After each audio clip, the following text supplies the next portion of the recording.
সূরা ইউনুস। রহমান রহিম আল্লাহর নামে। আলিফ লাম র। এগুলো হচ্ছে একটি জ্ঞান গর্ভ গ্রন্থের আয়াত। মানুষের কাছে এটা কি আসলেই একটা আশ্চর্যের বিষয় যে আমি তাদের মধ্যে থেকে তাদেরই মতো একজন মানুষের কাছে ওহী পাঠিয়েছি, যেন সে মানুষকে তাদের জাহান্নাম সম্পর্কে সাবধান করে দিতে পারে। আবার যারা এ ওহীর উপর ঈমান আনে তাদের এ মর্মে সুসংবাদও দিতে পারে যে তাদের জন্য তাদের মালিকের কাছে উঁচু মর্যাদা রয়েছে।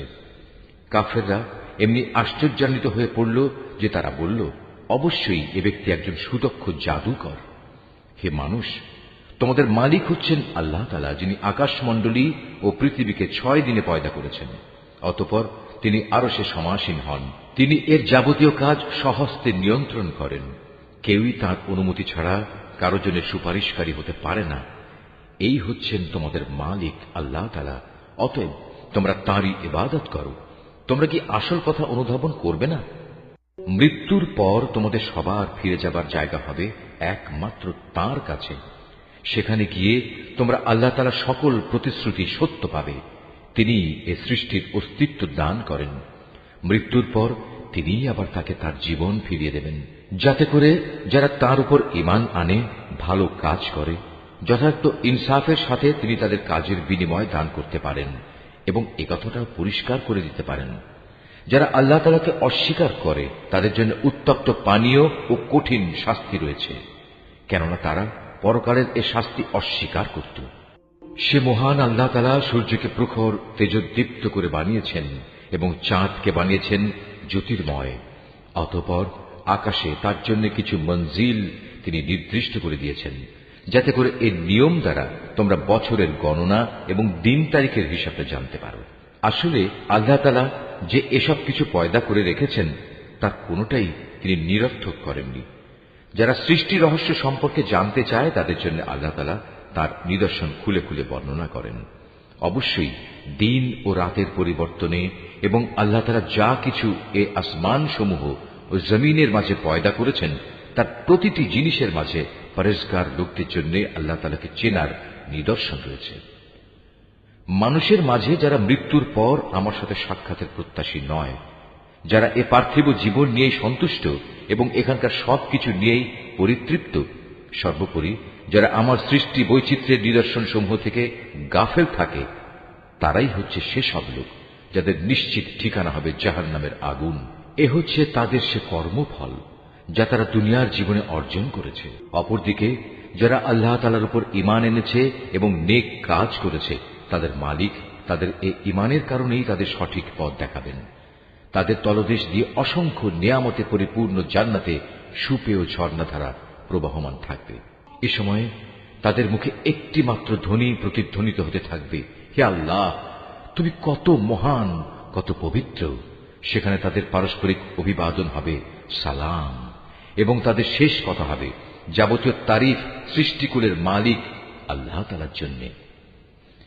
ভেবে দেখো, আল্লাহ তাআলা যদি মানুষের জন্য তাদের অন্যায় কাজকর্মের শাস্তি দিতে গিয়ে অকল্যাণকে ত্বরান্বিত করতেন, যেভাবে মানুষ নিজেদের কল্যাণ ত্বরান্বিত করতে চায়, তাহলে তাদের অবকাশ দেওয়ার এই সুযোগ কবেই শেষ হয়ে যেত। কিন্তু আল্লাহ তাআলা তাদের ঢিল দিয়ে রেখেছেন। অতঃপর যারা আমার সাথে সাক্ষাতের আশা করে না, আমি তাদের নাফরমানির জন্য তাদের উদ্ভ্রান্তের মতো ঘুরে বেড়াতে দিই। মানুষকে যখন কোনো দুঃখ দৈন্য স্পর্শ করে, তখন সে বসে শুয়ে দাঁড়িয়ে সর্বাবস্থায় আমাকেই ডাকে। অতঃপর আমি যখন তার দুঃখ কষ্ট তার কাছ থেকে সরিয়ে নিয়ে যাই, তখন সে এমনই বেপরোয়া হয়ে চলতে শুরু করে, তাকে যে একসময় দুঃখ কষ্ট স্পর্শ করেছিল মনে হয় তা দূর করার জন্য আমাকে সে কখনো ডাকেইনি। এভাবেই যারা বারবার সীমা লঙ্ঘন করে তাদের জন্য তাদের কাজকর্ম শোভনীয় করে দেয়া হয়েছে। তোমাদের আগে অনেক কয়েকটি মানব গোষ্ঠীকে আমি ধ্বংস করে দিয়েছি যখন তারা জুলুম করতে শুরু করেছিল, অথচ তাদের কাছে আমার সুস্পষ্ট নিদর্শন সহ তাদের রসুলরা এসেছিল, কিন্তু তারা কোনো রকমেই ঈমান আনল না। এভাবেই ধ্বংসের মাধ্যমে আমি নাফরমান জাতিদের তাদের জুলুমের প্রতিফল দিয়ে থাকি। অতঃপর আমি এ জমিনে তাদের জায়গায় তোমাদের খলিফা করে পাঠিয়েছি। আমি দেখতে চাই তোমরা আমার সাথে কি ধরনের আচরণ করো। হে নবী, যখন আমার সুস্পষ্ট আয়াতসমূহ তাদের পড়ে শোনানো হয়, তখন তাদের মধ্যে যারা আমার সাথে মৃত্যুর পর কোন রকম দেখা সাক্ষাতের আশা করে না, তারা ঔদ্ধত্যের সাথে তোমাকে বলে, এছাড়া অন্য কোন কোরআন নিয়ে এসো কিংবা একে বদলে দাও। তুমি এদের বলো, আমার নিজের এমন কোন ক্ষমতাই নেই যে আমি একে বদলে দেব। আমি তো তাই অনুসরণ করি যা আমার উপর ওহী আসে। আমি যদি আমার মালিকের কোন রকম নাফরমানি করি, তাহলে আমি একটি মহা দিবসের কঠিন শাস্তির ভয় করি। তাদের তুমি এও বলো, আল্লাহ তাআলা না চাইলে আমি তোমাদের কাছে এ কোরআন তো পাঠই করতাম না। আমি তো এ গ্রন্থ সম্পর্কে তোমাদের কোনো কিছু জানাতামই না। কিন্তু আমি তো এর আগেও তোমাদের মাঝে অনেকগুলো বয়স কাটিয়ে এসেছি, তোমরা কি বুঝতে পারছো না? অতঃপর বলো, তার চাইতে বড় জালেম আর কে হতে পারে যে আল্লাহ তাআলার উপর মিথ্যা আরোপ করে কিংবা তার আয়াত অস্বীকার করে? এ ধরনের নাফরমান লোকেরা কখনোই সফল কাম হয় না। এই মূর্খ লোকেরা আল্লাহ তাআলাকে বাদ দিয়ে এমন কিছুর উপাসনা করে যা তাদের কোন রকম ক্ষতি করতে পারে না, আবার তা তাদের কোন রকম উপকারও করতে পারে না। তারা বলে, এগুলো হচ্ছে আল্লাহ তাআলার কাছে আমাদের সুপারিশকারী। তুমি এ মুশরিকদের বলো, তোমরা কি আল্লাহ তাআলাকে এমন কোন কিছুর খবর দিতে চাও যা তিনি আসমান সমূহের মাঝে অবহিত নন এবং জমিনের মাঝেও নন? তিনি পাক, পবিত্র এবং মহান। তারা যে শিরক করে তিনি তার চাইতে অনেক ঊর্ধ্বে। মূলত মানুষ ছিল একই জাতি, অতঃপর তারা তাদের মাঝে মতবিরোধ সৃষ্টি করেছে। তোমার মালিকের পক্ষ থেকে তাদের শাস্তির মুহূর্তটি মৃত্যুর পরবর্তী জীবন পর্যন্ত স্থগিত করার ঘোষণা না থাকলে কবেই সে বিষয়ে ফয়সালা হয়ে যেত। আজ এ বিষয় নিয়ে তারা মতবিরোধ ঘটায়। তারা আরো বলে, তার মালিকের কাছ থেকে তার উপর কোন নিদর্শন অবতীর্ণ হয় না কেন? তুমি তাদের বলো, গায়েব সংক্রান্ত যাবতীয় জ্ঞান তো একমাত্র আল্লাহ তাআলার কাছে। অতএব আল্লাহ তাআলার সে গায়েবী ফয়সালার জন্য তোমরা অপেক্ষা করো, আর আমিও তোমাদের সাথে সেদিনের প্রতীক্ষা করছি। মানুষকে দুঃখ মুসিবত স্পর্শ করার পর যখন আমি তাদের কিছুটা করুণার স্বাদ ভোগ করাই, তখন সাথে সাথেই তারা আমার রহমতের নিদর্শন সমূহের সাথে চালাকি শুরু করে দেয়। হে নবী, তুমি বলো, কলা কৌশলে আল্লাহ তাআলা সবার চাইতে বেশি তৎপর। অবশ্যই আমার ফেরেশতারা তোমাদের যাবতীয় কলা কৌশলের কথা তোমাদের আমল নামায় লিখে রাখে। তিনি মহান আল্লাহ তাআলা, যিনি তোমাদের জলে স্থলে ভ্রমণ করান। এমনকি তোমরা যখন নৌকায় আরোহণ করো এবং এই নৌকাগুলো যখন তাদের নিয়ে অনুকূল আবহাওয়ায় চলতে থাকে, তখন নৌকার আরোহীরা এতে ভীষণ আনন্দিত হয়। হঠাৎ এই নৌকাগুলো এক সময় ঝড়বাহী বাতাসের কবলে পড়ে এবং চারদিক থেকে তাদের উপর ঢেউ আসতে থাকে এবং তারা মনে করে এবার সত্যি এ বাতাস ও ঢেউ দ্বারা তারা পরিবেষ্টিত হয়ে গেছে। তারা একান্ত নিষ্ঠাবান বান্দা হয়ে আল্লাহ তাআলাকে এই বলে ডাকতে শুরু করে, হে আল্লাহ, যদি তুমি আমাদের এই মহা দুর্যোগ থেকে বাঁচিয়ে দাও, তাহলে আমরা তোমার শুকরগুজার বান্দাদের অন্তর্ভুক্ত হয়ে যাব। অতঃপর সত্যি সত্যি যখন তিনি তাদের এই বিপর্যয় থেকে বাঁচিয়ে দেন, তখন তারা ওয়াদার কথা ভুলে সাথে সাথেই অন্যায়ভাবে জমিনে নাফরমানি শুরু করে দেয়। হে মানুষ, তোমরা শুনে রাখো, তোমাদের নাফরমানি তোমাদের নিজেদের জন্যই ক্ষতিকারক হবে। মূলত এ হচ্ছে দুনিয়ার সহায় সম্পদ।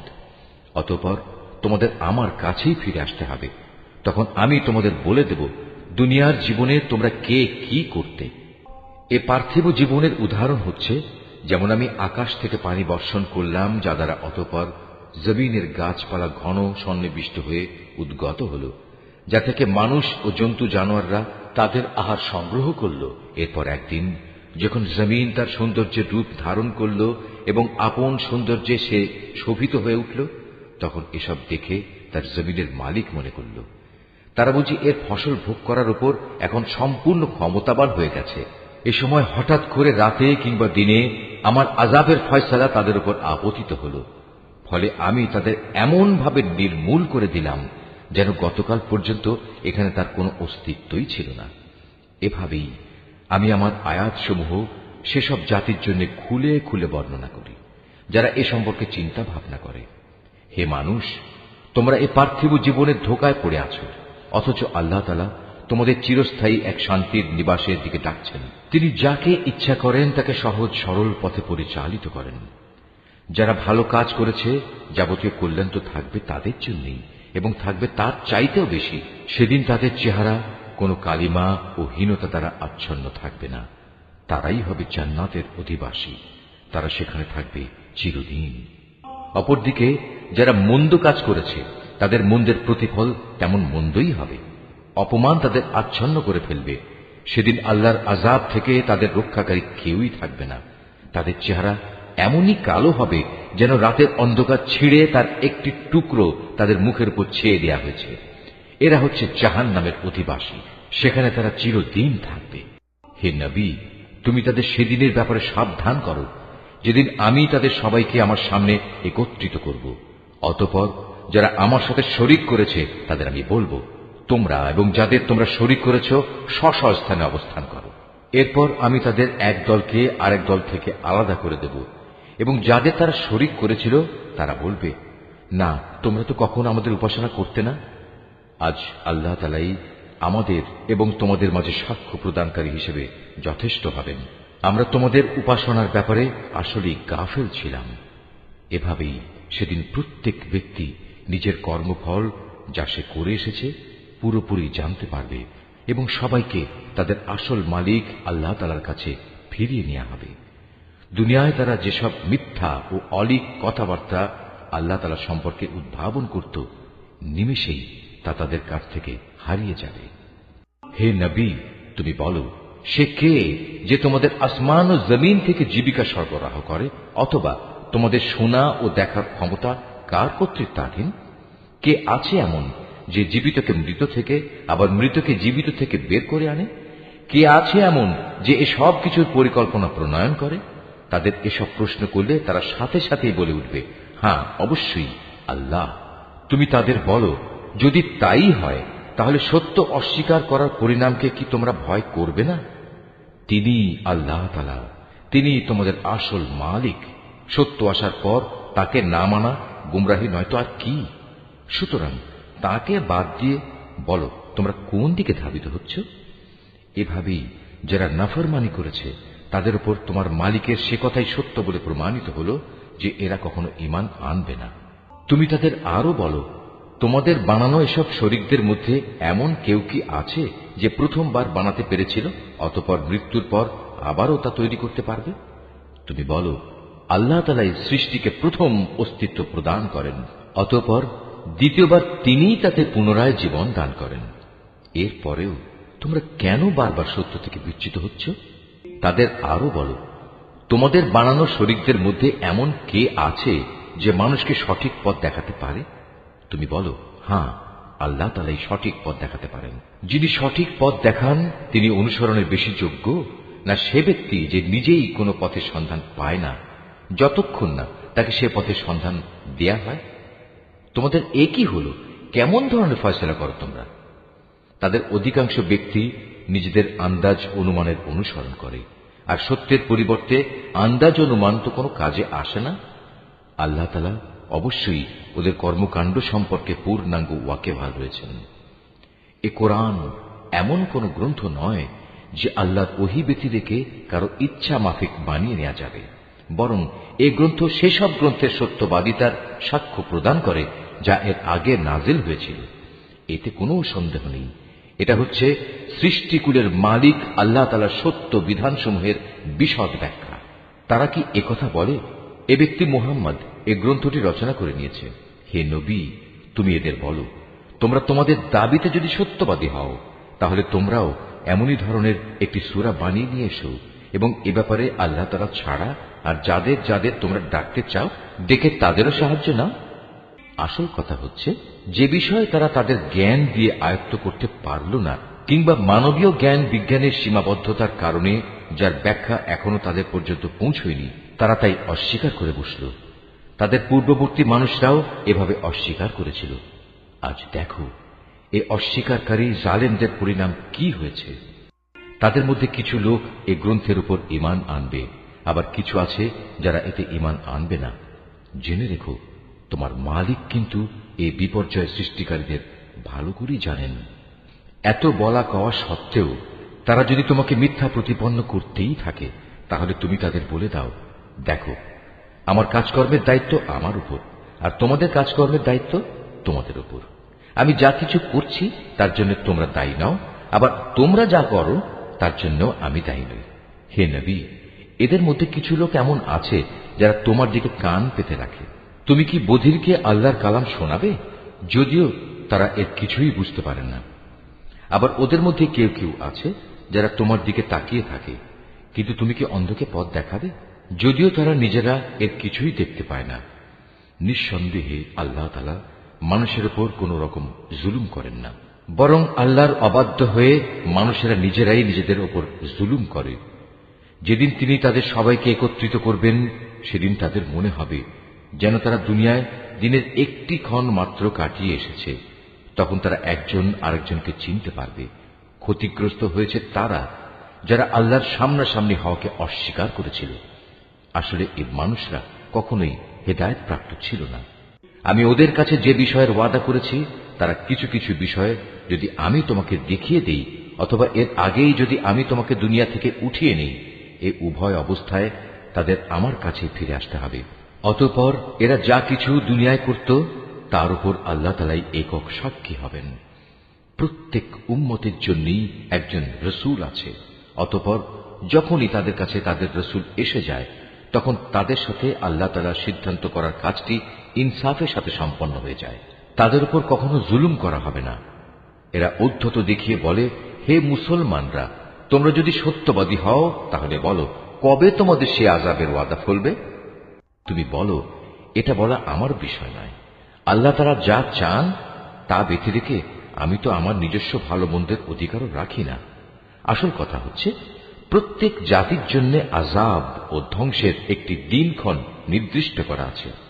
তাদের সে ক্ষণটি যখন আসবে, তখন তাদের ব্যাপারে এক মুহূর্ত কাল সময়ও দেরি করা হবে না, এবং তাদের দিনক্ষণ আগেও নিয়ে আসা হবে না। তুমি এদের আরো বলো, তোমরা কি ভেবে দেখেছ, যদি তোমাদের উপর আল্লাহর আযাব রাতে কিংবা দিনের বেলা এসে পতিত হয়, তাহলে আর কোন বিষয় নিয়ে নাফরমান লোকেরা তাড়াহুড়ো করবে বলো?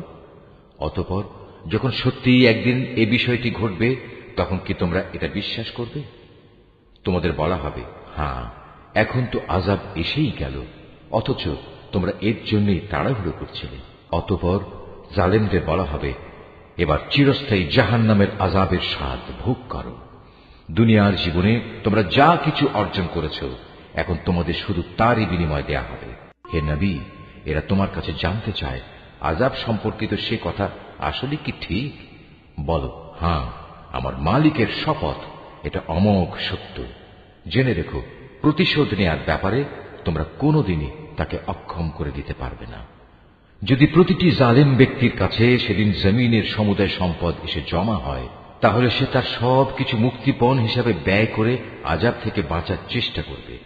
যখন এই জালেম মানুষরা জাহান্নামের আযাব দেখবে, তখন তার মনে মনে ভারী অনুতাপ করবে, কিন্তু তখন তা কোনোই কাজে আসবে না। সম্পূর্ণ ইনসাফের সাথেই তাদের বিচার মীমাংসা সম্পন্ন হবে, এবং তাদের উপর বিন্দু মাত্র জুলুমও করা হবে না।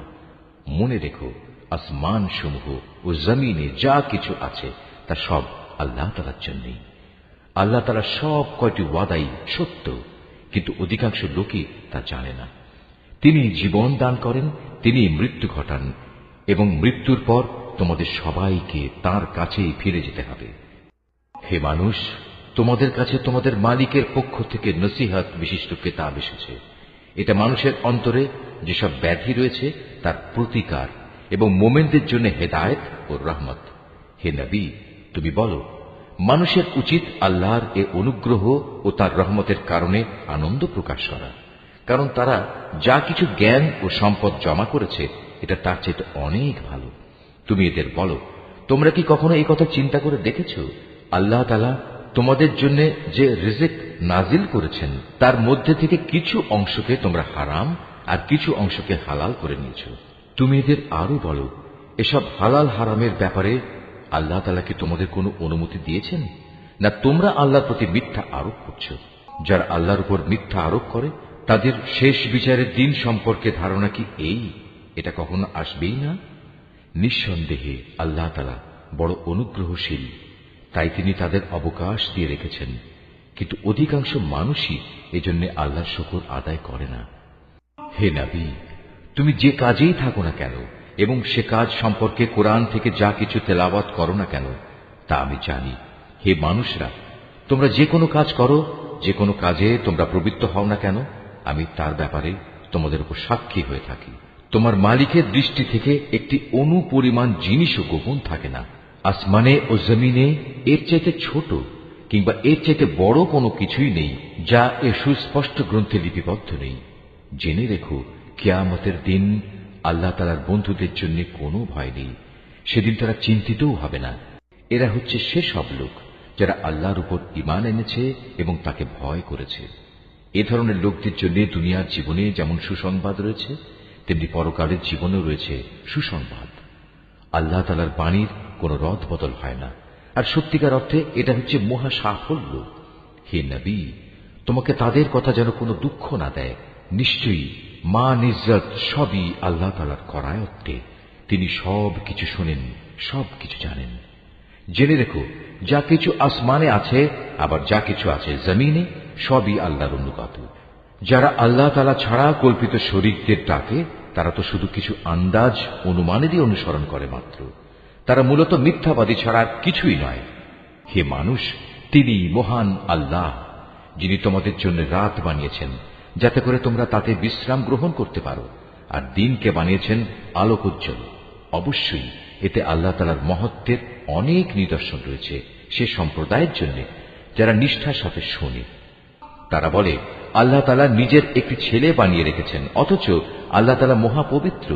তিনি স্বয়ং সম্পূর্ণ অভাবমুক্ত। আকাশমণ্ডলী ও পৃথিবীতে যা কিছু আছে সবই তাঁর। তোমাদের কাছে এ দাবির পক্ষে কোনো দলিল প্রমাণও নেই। তোমরা কি আল্লাহ তাআলা সম্পর্কে এমন সব কথা বলে বেড়াচ্ছ যে বিষয়ে তোমরা কিছুই জানো না? হে নবী, তুমি বলো, যারা আল্লাহ তাআলার উপর মিথ্যা আরোপ করে তারা কখনোই সফল কাম পাবে না। এই মিথ্যাচার হচ্ছে পার্থিব জীবনের একটা সম্পদ। পরিশেষে তাদের আমার কাছেই ফিরে আসতে হবে। অতঃপর আমি তাদের কুফরি করার জন্য এক কঠোর আযাবের স্বাদ গ্রহণ করাবো। হে নবী, ওদের কাছে তুমি নূহের কাহিনী শোনাও, যখন সে তার জাতিকে বলেছিল, হে আমার জাতি, যদি তোমাদের উপর আমার অবস্থিতি ও আল্লাহর আয়াতসমূহ দ্বারা আমার উপদেশ প্রদান খুব দুঃসহ মনে হয়, তবে শুনে রাখো, আমি সম্পূর্ণরূপে আল্লাহর উপর ভরসা করি। অতঃপর তোমরা যাদের আমার সাথে শরীক বানাচ্ছ, তাদের সবাইকে একত্রিত করে আমার বিরুদ্ধে তোমাদের পরিকল্পনা চূড়ান্ত করে নাও। দেখে নাও যেন সে পরিকল্পনার কোনো বিষয় তোমাদের দৃষ্টির আড়ালে না থাকে। অতঃপর আমার সাথে তোমাদের যা করার তা করে ফেলো এবং আমাকে কোনো সময় তোমরা দিও না। হ্যাঁ, যদি তোমরা আমার থেকে মুখ ফিরিয়ে নাও তাহলে আমার ক্ষতি হবে না। আমি তো তোমাদের কাছ থেকে এজন্য কোনো পারিশ্রমিক দাবি করিনি। আমার পারিশ্রমিক সে তো আমার আল্লাহ তাআলার কাছে। তাঁর পক্ষ থেকেই আমাকে আদেশ দেওয়া হয়েছে আমি যেন তাঁর অনুগত বান্দাদের অন্তর্ভুক্ত হয়ে যাই। অতঃপর এত বলা কওয়া সত্ত্বেও লোকেরা তাকে মিথ্যা প্রতিপন্ন করল। তখন আমি তাকে এবং তার সাথে যারা নৌকায় আরোহী ছিল তাদের তুফান থেকে উদ্ধার করেছি, এবং যাদের বাঁচিয়ে রেখেছিলাম আমি তাদের পূর্ববর্তী লোকদের প্রতিনিধি করে বসিয়ে দিয়েছি। পরিশেষে যারা আমার নিদর্শনসমূহ অস্বীকার করেছে তাদের আমি মহা প্লাবনে ডুবিয়ে দিয়েছি। অতঃপর হে নবী, তুমি চেয়ে দেখো তাদের কি ভয়াবহ পরিণাম হয়েছে, যাদের বারবার আল্লাহর আযাবের ভয় দেখানো হয়েছে। আমি তারপর অনেক কয়েকজন রাসূলকে তাদের নিজ নিজ জাতির কাছে পাঠিয়েছি। তারা সবাই সুস্পষ্ট প্রমাণসমূহ নিয়ে নিজ জাতির কাছে এসেছে, কিন্তু এমনটি হয়নি যে আগের লোকেরা ইতিপূর্বে যা অস্বীকার করেছিল তার উপর এরা ঈমান আনবে। এভাবে যারা নাফরমানিতে সীমা লঙ্ঘন করে তাদের দিলে আমি মোহর মেরে দিই। তাদের পর আমি আমার সুস্পষ্ট নিদর্শন নিয়ে মূসা ও হারুনকে ফেরাউন এবং তার পরিষদবর্গের কাছে পাঠিয়েছি, কিন্তু তারা সবাই অহংকার করল। আসলে তারা ছিল বড়ই নাফরমান জাতি। আমার পক্ষ থেকে সত্য যখন তাদের কাছে এলো তখন ওরা বলল, নিশ্চয়ই এ হচ্ছে সুস্পষ্ট জাদু। মূসা বলল, তোমরা কি সত্য সম্পর্কে এসব বাজে কথা বলছো যখন তা তোমাদের কাছে প্রমাণসহ এসে গেছে? তোমরা কি মনে করো এটা আসলে জাদু? অথচ জাদুকররা কখনোই সফল কাম হয় না। তারা বলল, তোমরা কি এ উদ্দেশ্যে আমাদের কাছে এসেছো যে যা কিছুর উপর আমরা আমাদের বাপ দাদাদের পেয়েছি তা থেকে তোমরা আমাদের বিচ্যুত করে দেবে এবং আমাদের এ ভূখণ্ডে তোমাদের দু ভাইয়ের প্রতিপত্তি প্রতিষ্ঠিত হয়ে যাবে? না, তা কিছুতেই হবে না। আমরা তোমাদের দুজনের উপর কখনো ঈমান আনব না। এবার ফেরাউন নিজের দলবলকে বলল, তোমরা আমার কাছে রাজ্যের সব সুদক্ষ জাদুকরদের নিয়ে এসো। অতঃপর ফেরাউনের নির্দেশে জাদুকররা যখন এসে হাজির হল, তখন মুসা তাদের লক্ষ্য করে বলল, তোমাদের যা নিক্ষেপ করার তা তোমরা নিক্ষেপ করো। তারা যখন তাদের জাদুর বাণ নিক্ষেপ করল, তখন মুসা বলল, তোমরা যা নিয়ে এসেছ তা হচ্ছে আসলেই জাদু। দেখবে অচিরেই আল্লাহ তাআলা তা ব্যর্থ করে দেবেন। আল্লাহ তাআলা কখনো ফাসাদ সৃষ্টিকারীদের কাজকর্ম শুধরে দেন না। আল্লাহ তাআলা স্বীয় বাণী দ্বারা সত্যকে সত্য বলে প্রতিষ্ঠিত করেন, যদিও নাফরমান মানুষরা একে খুবই অপ্রীতিকর মনে করে। ফেরাউন ও তার পরিষদবর্গের ভয়ে মুসার উপর তার জাতির কতিপয় কিশোর যুবক ছাড়া অন্য কোন লোক ঈমান আনেনি। অবশ্যই ফেরাউন ছিল জমিনের মাঝে অহংকারী বাদশাহ এবং মারাত্মক সীমা লঙ্ঘনকারী। মুসা তার উপর যারা ঈমান এনেছে তাদের বলল, হে আমার জাতি, তোমরা যদি সত্যি মুসলমান হয়ে থাকো তাহলে অধৈর্য না হয়ে যিনি তোমাদের মালিক তোমরা তাঁর উপর ভরসা করো, যদি তোমরা আল্লাহতে আত্মসমর্পণকারী হও। মুসার কথায় অতঃপর তারা বলল, হ্যাঁ, আমরা আল্লাহর উপরই ভরসা করি এবং আমরা বলি, হে আমাদের মালিক, তুমি আমাদের জালেম সম্প্রদায়ের অত্যাচারের শিকারে পরিণত করো না এবং তোমার একান্ত রহমত দ্বারা তুমি আমাদের ফেরাউন ও তার কাফের সম্প্রদায়ের হাত থেকে মুক্তি দাও। আমি এরপর মুসা ও তার ভাই হারুনের কাছে ওহী পাঠালাম, তোমরা তোমাদের জাতির লোকদের জন্য মিশরেই ঘর বাড়ি বানাও এবং তোমাদের ঘরগুলোকে কেবলামুখী করে বানাও এবং তাতে তোমরা নামাজ প্রতিষ্ঠা করো। সর্বোপরি ঈমানদারদের মুক্তির সময় ঘনিয়ে এসেছে মর্মে সুসংবাদ দাও।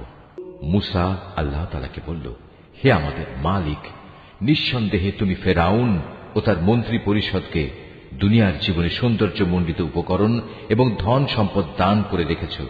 এটা কি এজন্যে, হে আমাদের মালিক, তারা এই দিয়ে জনপদের মানুষকে তোমার পথ থেকে গোমরা করে দেবে? হে আমাদের মালিক, তাদের সমুদায় ধন সম্পদ বিনষ্ট করে দাও, তাদের অন্তরসমূহকে আরো শক্ত করে দাও।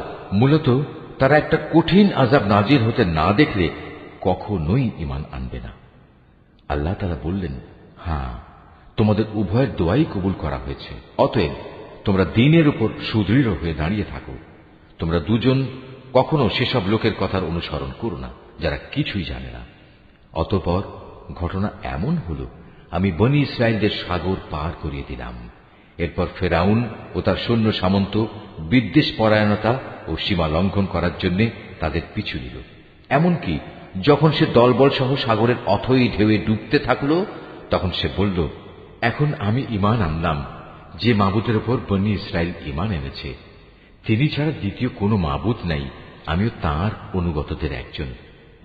আমি বললাম, এখন ঈমান আনছ, অথচ একটু আগেই তুমি নাফরমানি করছিলে এবং জমিনে তুমি ছিলে বিপর্যয় সৃষ্টিকারীদের অন্যতম নেতা। আজ তো আমি তোমাকে, অর্থাৎ তোমার লাশকেই বাঁচিয়ে রাখব, যাতে করে তুমি তোমার লাশ পরবর্তী প্রজন্মের জন্য একটা বড় আকারের নিদর্শন হয়ে থাকতে পারো। অবশ্য অধিকাংশ মানুষই আমার এসব নিদর্শন থেকে সম্পূর্ণ অজ্ঞ ও বেখবর। ফেরাউনকে ডুবিয়ে মারার পর আমি বনী ইসরায়েলের লোকদের বরকতপূর্ণ ও উৎকৃষ্ট আবাস ভূমিতে বসবাস করালাম এবং তাদের জন্য উত্তম জীবন উপকরণের ব্যবস্থা করলাম। অতঃপর তারা নিজেদের মধ্যে মতবিরোধ শুরু করে দিল। এমনকি যখন দিনের সঠিক জ্ঞান তাদের কাছে এসে পৌঁছল, তারপরেও তারা মতবিরোধ থেকে ফিরে এলো না। অবশ্যই তোমার মালিক কিয়ামতের দিন তাদের সেসব বিষয়ের ফয়সালা করে দেবেন যা নিয়ে তারা নিজেদের মাঝে বিভেদ করত। হে নবী, আজ আমি তোমার উপর যে কিতাব নাজিল করেছি তাতে বর্ণিত কোনো ঘটনার ব্যাপারে যদি তোমার মনে কোনো সন্দেহ থাকে, তাহলে সেসব লোকের কাছে এসব ঘটনা জিজ্ঞেস করো যারা তোমার আগে তাদের উপর নাজিল করা কিতাব পড়ে আসছে। অবশ্যই তোমার কাছে তোমার মালিকের কাছ থেকে সত্য এসেছে, তাই তুমি কখনো সন্দেহবাদীদের দলে শামিল হইও না। আর তুমি তাদের দলেও শামিল হইও না যারা আল্লাহর আয়াতসমূহ মিথ্যা প্রতিপন্ন করেছে। এরূপ করলে তুমি ক্ষতিগ্রস্তদের অন্তর্ভুক্ত হয়ে যাবে। হে নবী, অবশ্যই তাদের ব্যাপারে তোমার মালিকের কথা সত্য প্রমাণিত হয়ে গেছে যে তারা কখনো ঈমান আনবে না। এমনকি তাদের কাছে আল্লাহর প্রত্যেকটি নিদর্শন এসে পৌঁছলেও তারা ঈমান আনবে এমন নয়, যতক্ষণ না তারা কঠিন আযাব নিজেদের চোখে দেখতে পাবে। ইউনুস নবীর সম্প্রদায় ব্যতীত অন্য কোন জনপদ এমন ছিল না যারা এভাবে আযাব দেখে ঈমান এনেছে এবং তাদের এ ঈমান তাদের কোনো উপকার করতে পেরেছে। তারা যখন আযাব আসতে দেখে আল্লাহর উপর ঈমান আনল, তখন আমি তাদের এ পার্থিব জীবনের অপমানকর আযাব তাদের কাছ থেকে সরিয়ে নিলাম এবং তাদের আমি এক বিশেষ সময় পর্যন্ত জীবনের উপায় উপকরণ থেকে উপকৃত হতেও সুযোগ দিলাম। হে নবী, তোমার মালিক চাইলে এ জমিনে যত মানুষ আছে তারা সবাই ঈমান আনত, কিন্তু তিনি তা চাননি। তাছাড়া তুমি কি জোর জবরদস্তি করে চাইবে যে তারা সবাই মোমেন হয়ে যাক? কোন মানুষেরই এ সাধ্য নেই যে আল্লাহর অনুমতি বেঁধে রেখে সে ঈমান আনবে। যারা ঈমানের রহস্য বুঝতে পারে না, আল্লাহ তাআলা এভাবেই তাদের জীবনের উপর কুফর ও শিরকের কলুষ লাগিয়ে দেন। হে নবী, তুমি বলো, তোমরা দেখো আসমান সমূহ ও জমিনে কি কি জিনিস রয়েছে, কিন্তু যারা ঈমানই আনবে না তাদের জন্য আল্লাহর এসব নিদর্শন ও পরকালের সাবধান বাণী কোনই উপকারে আসে না। তারাও কি সে ধরনের কোন দিনের অপেক্ষা করছে যে ধরনের অপমানকর দিন তাদের আগের লোকদের উপর এসেছিল? যদি তাই হয় তাহলে তুমি বলো, তোমরা সেদিনের অপেক্ষা করো, আমিও তোমাদের সাথে অপেক্ষা করতে থাকব। অতঃপর যখন আযাবের সময় আসে তখন আমি আমার রসুলদের সেই আযাব থেকে বাঁচিয়ে দেই এবং তাদেরও বাঁচিয়ে দেই যারা ঈমান আনে। এভাবেই আমি আমার উপর এটা কর্তব্য করে নিয়েছি যে আমি মোমেনদের আযাব থেকে উদ্ধার করি। হে নবী, তুমি লোকদের বলো, হে মানুষরা, তোমরা যদি আমার আনিত দ্বীন সম্পর্কে কোনো সন্দেহ করো তাহলে শুনে রাখো, আল্লাহ তাআলা ছাড়া অন্য যাদের তোমরা ইবাদত করো আমি তাদের ইবাদত করি না। আমি তো বরং তার মহান সত্তার ইবাদত করি যিনি তোমাদের মৃত্যু ঘটান। আমাকে আরো আদেশ দেয়া হয়েছে আমি যেন মোমেনদের অন্তর্ভুক্ত থাকি। আমাকে আরো বলা হয়েছে, তুমি আল্লাহর দ্বীনের জন্য একনিষ্ঠভাবে নিজের চেহারা প্রতিষ্ঠিত করো এবং কখনো তুমি মুশরিকদের দলে শামিল হও না। আমাকে আদেশ দেয়া হয়েছে, তুমি কখনো আল্লাহ তাআলাকে বাদ দিয়ে এমন কাউকে ডেকো না যে তোমার কোনো কল্যাণ যেমন করতে পারে না তেমনি তোমার কোনো অকল্যাণও সে করতে পারে না। এ সত্ত্বেও যদি তুমি অন্যথা করো তাহলে তুমি অবশ্যই জালেমদের মধ্যে গণ্য হবে। যদি আল্লাহ তাআলা তোমাদের কোনো দুঃখ কষ্ট দেন তাহলে তিনি ছাড়া অন্য কেউই নেই তা দূরীভূত করার। আবার তিনি যদি মেহেরবানি করে তোমার কোনো কল্যাণ চান তাহলে তার সে অনুগ্রহ রদ করারও কেউ নেই। তিনি তার বান্দাদের যাকে চান তাকেই কল্যাণ পৌঁছান। আল্লাহ তাআলা বড়ই ক্ষমাশীল ও পরম দয়ালু। হে নবী, তুমি বলো, হে মানুষ, তোমাদের কাছে তোমাদের মালিকের পক্ষ থেকে সত্য দ্বীন এসেছে। অতএব যে হেদায়েতের পথ অবলম্বন করবে সে তো তার নিজের ভালোর জন্যই হেদায়েতের পথে চলবে, আর যে গোমরা থেকে যাবে সে তো গুমরাহির উপর চলার কারণেই গোমরা হয়ে যাবে। আমি তো তোমাদের উপর কর্মবিধায়ক নই যে জোর করে তোমাদের গুমরাহি থেকে বের করে আনব। হে নবী, তোমার উপর যে হেদায়েত নাজিল করা হয়েছে তুমি তার অনুসরণ করো এবং ধৈর্য ধারণ করো যে পর্যন্ত আল্লাহর পক্ষ থেকে কোনো ফয়সালা না আসে, কেননা তিনিই হচ্ছেন সর্বোত্তম ফয়সালাকারী।